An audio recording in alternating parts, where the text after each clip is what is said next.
tremendous conference on digitization and cyber security, and I am sure this is such a valuable topic which must be discussed, which must be is a burning topic as far as securities are concerned in the world today, and especially Pakistan, which is going to be a rising power in this sector. We have been aware of these situations, and I think Pakistan is working very hard. I have an excellent team. We have an excellent team in the Ministry of IT, with Mr. Aminul Haq as the Minister and Shoaib Siddiqui Saab. And I can claim today that Pakistan is one of those few countries where the private sector and the government sector are in close collaboration in understanding what are the needs of society, what are the needs of the sector, and to try and improve in a very short time to be able to improve our situation in producing the human resource. Their jobs are available, and creating, improving education for that human resource and giving them opportunities to work throughout the world.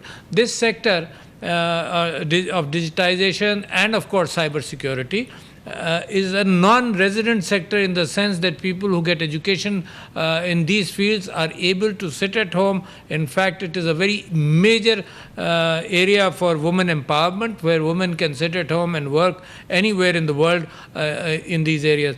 The world has been changing. In fact, COVID-19, though you can never say there is a silver lining to a disease which has created thousands of deaths, but it has opened up opportunities for us to understand how the world will change. We were dragged into, from a physical domain, we were dragged into the virtual domain. And I'm glad, a very unique thing, that the virtual university has been functioning for quite more than a decade in Pakistan. We were dragged from an analog physical situation in education, in health, and in so many sectors because of COVID-19. And I think that is the opportunity which I think Pakistan and so many countries, I wish all of them good luck, the opportunity to pick up and work in these areas.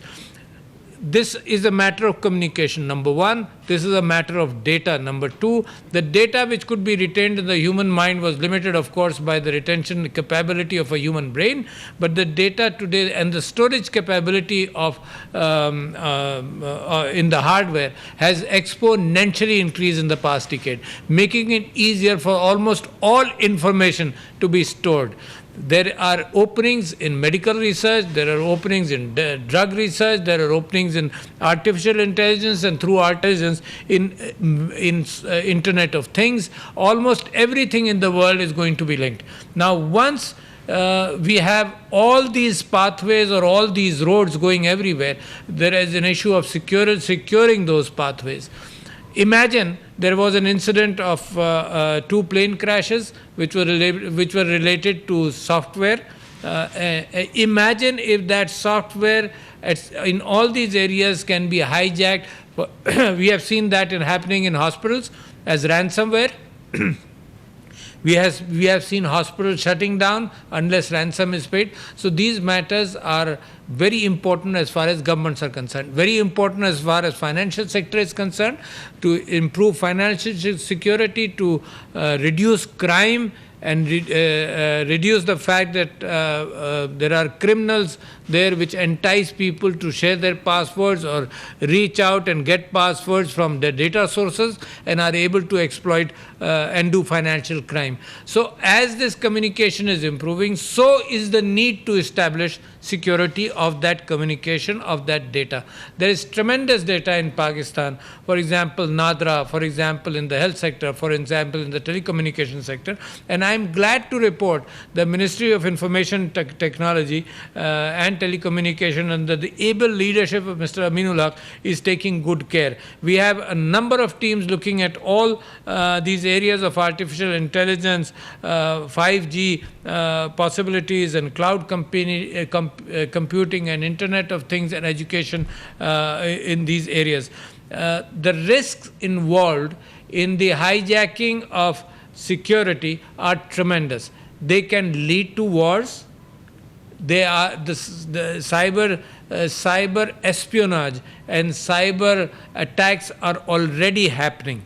there is a phobia already building up in the world, whereby apps are being restricted, are being forced to be able to be forced to sell to more reliable handlers, where the 5G networks are under suspicion. So that means there is a lack of communication between us, between the governments, where governments are suspecting other governments of being involved in cyber espionage, and the ability that data is so valuable, data being the new oil. So therefore, it is very important for a country like Pakistan, and I must draw the attention of all the people in this conference, that Pakistan needs to jump. Like other countries, I welcome other countries from throughout the world, needs to jump on this bandwagon very quickly. We have a youthful population. We must educate them. We must educate them on the basics, so that from our universities, as soon as a person graduates, the person then goes into employment anywhere in the world. There has been a tremendous demand. In my visits to Tokyo, in my visits to NAM Summit, every developed country leader was asking me that Pakistan has such a youth bulge. We need people. But Pakistan is primarily interested that we educate our own people, to reform our own systems, to change our own society in health sector, in education sector, in the financial sector. There are tremendous opportunities within Pakistan. So we are more interested in developing our country with these new technologies, the emerging technologies, and of course, we are ready to help the world. COVID-19, for example, has been successfully handled by Pakistan. It is a credit to this government in how they managed it. It is a credit to our communication and how we did it. But also, as COVID-19 in Pakistan is on a downturn, we believe that the efficiency we have achieved to handle COVID-19 through the IT sector, the efficiency we have achieved in communicating through educational programs in the education sector, all these efficiencies should be translated in a situation post-COVID-19. So I am very hopeful that our health ministry and our education ministry, the strides they have taken in the last 4 or 5 months, those strides, those vehicles which we have developed, intellectual and communication vehicles, would accommodate the fact that as COVID pressure reduces in Pakistan, we are able to use all our learned abilities and our efficiencies in the future in preventing disease, in imparting education, in doing prevention, because COVID, Pakistan suffers from a health situation whereby we need to focus on prevention. So the communication sector and the challenges which have emerged with digitalization, I think are the best window of opportunity for us to improve our health. Prevention, washing of hands, prevention, getting vaccinated at the right time, prevention, reducing malnutrition, prevention, asking mothers to feed their own children, prevention, to improve, in fact, eliminate child mortality related to health. And this communication through the IT, through the television media, of course, the electronic medium, and through the digital medium has been very important. In COVID-19, the messaging which went out, for example, the digital messaging which went out to every person who had a telephone did wonders in educating them. So therefore, I believe, I congratulate the Virtual University for organizing a very important conference, a digital conference on digitization and cybersecurity. We have a lot of walls to climb as far as cybersecurity is concerned. We've established separate teams under the IT task force, under Mr. Aminul Haq, the minister. We have formed separate teams. We are interested in cybersecurity also for our electoral program, and that is something which we are evaluating in the next few months to be able to do that, because the Supreme Court of Pakistan has made it mandatory that about 7 to 8 million overseas Pakistanis should be able to vote. And it is only possible through digital means, it is only possible through virtual means, and therefore we are very We are looking at all aspects of cyber security to be able to implement that.